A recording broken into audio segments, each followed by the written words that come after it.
Sekuboshwe unkosikazi neshendelayo ngezitolo zokubulala umyeni obengumshumayeli ebandleni lamanazaretha kokudutshulwe wabulawa ngeledlule esethempelini. Umnumzane muntu kaSomandla Zungu oneminyaka 68 engodini ehluhluwe wadutshulwa wabulawa esethempelini buka abazalwane. Iphephandaba lithola ukuthi kuboshwe kenye yamakhosikazi alomshumayeli okusola ukuthi itulo lokumsoconga noma-ke ihlanganise neshendelayo.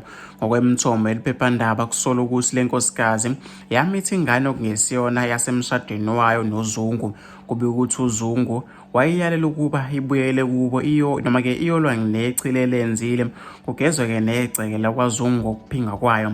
Umthombo uthi-ke isitholakele ingane umndeni-ke wakubo kankosikazi uligezile igceke ngokwesintu okutheke sekufanele-ke noma-ke kufanele ibuyele emzini. Kwatholakala ukuthi-ke isithole enye ingane yesibili yangaphandle.